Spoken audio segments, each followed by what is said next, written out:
సినీ ప్రముఖులు ఉండడం వల్ల ఈ బయట జమైన వేలాది మంది అభిమానులు అక్కడి నుంచి పోకుండా అక్కడనే ఉండడం థియేటర్ లోపల కూడా బాల్కనీలో టాప్ బాల్కనీలో హీరో కూర్చుంటే నేల కింది నుంచి పై వరకు వెనక్కి తొక్కుట పైకెక్కి హీరో చేతులు కలపాలని కోతులు ఎగబడ్డట్టు కోట మీదకి కోతులు ఎగబడ్డట్టు ఉల్టా పైకి తొక్కిసలాట జరిగింది అధ్యక్ష. థియేటర్ వాళ్ళు పోలీసులను హీరో దగ్గరికి వెళ్ళి చెప్పడానికి కూడా అనుమతి ఇవ్వకుండా థియేటర్ వాళ్ళు పోలీసులను బ్లాక్ చేశారు అధ్యక్ష. థియేటర్ లోపల మీ సినిమా చూసిన కొంచెం సేపటికి సార్ నా వర్క్ అసలు ఏ పోలీసు కానీ ఎవ్వరూ నాకు వర్క్ అసలు నన్ను కలవలేదు, నాతో ఏం చెప్పలేదు. నాకు చెప్పిందల్లా అది పైగా మా మేనేజ్మెంట్ సైడ్ నుంచి వాళ్ళు మా వాళ్ళు వచ్చి చెప్పింది ఏంటంటే సార్ బయట ఓవర్ క్రౌడ్ అవుతుంది, మీరు దయచేసి వెళ్ళిపోండి అని చెప్పారు. వాళ్ళ పోలీసు వాళ్ళందరూ బయట చాలామందికి ప్రాబ్లం అవుతుంది సార్, ఓవర్ క్రౌడ్ అవుతుంది, మీరు వెళ్ళిపోండి అంటే నేను వెళ్ళిపోయా. సినిమా స్టార్ట్ అయిన కొంచెంసేపు నేను వెళ్ళిపోయా.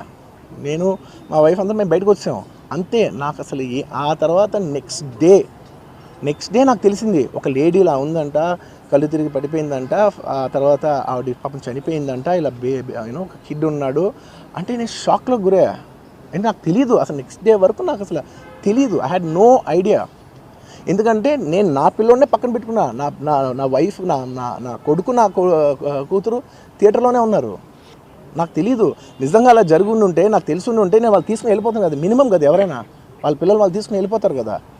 నాకు తెలియని కూడా తెలియదు. సరే పిల్లలు వాళ్ళు చూసుకుంటారు, మనం వెళ్ళిపోతే క్రౌడ్ క్లియర్ అయిపోతే ప్రాబ్లమ్ సాల్వ్ అయిపోతే నేను వదిలేసి వెళ్ళిపోయా. అలాంటిది నాకు తెలిసి కూడా నేను సినిమా చూస్తూ ఉన్నాను, ఇలాంటి ఫాల్స్ అలిగేషన్స్ వస్తే చాలా బాధ వేస్తుంది. పిల్లలు ఉన్నారు సార్, పిల్లలు వదిలేసి వెళ్ళిపోతాను నేను. నాకు నా పిల్లలు అంటే ఎంత ఇష్టం తెలుసు, ఎవరైనా ఉంటారు కదా, తీసుకుని వెళ్ళిపోతారు కదా.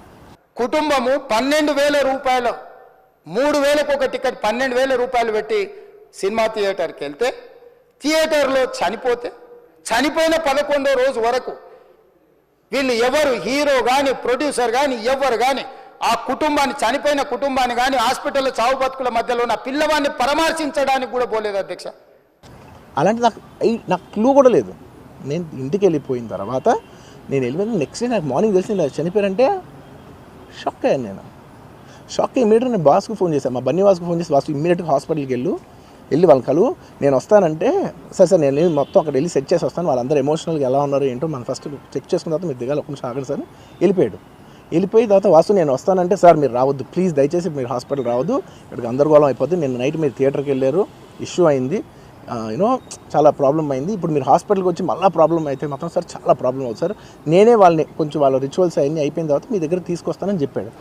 ఓకే అని వెయిట్ చేసేసరికి ఇమీడియట్గా ఏం చెప్పాడు సార్ ఏమనుకోవద్దు, వాళ్ళు మీ మీద కేసు ఫైల్ చేశారు, ఇప్పుడు మీరు వాళ్ళు కలవడానికి లేదంటే నేను మా లీగల్ టీం అదేం పర్లేదు వాసు నేను వచ్చేస్తాను. నేను కొంచెం మూర్ఖంగా మాట్లాడుతుంటే సార్ మా లీగల్ టీం చాలా స్ట్రిక్ట్గా చెప్పింది sir they filed the case on you, మీరు ఇప్పుడు వెళ్తే legally it is not right thing to do, please don't go అని చెప్తే అప్పుడు ఆగాల్సి వచ్చింది.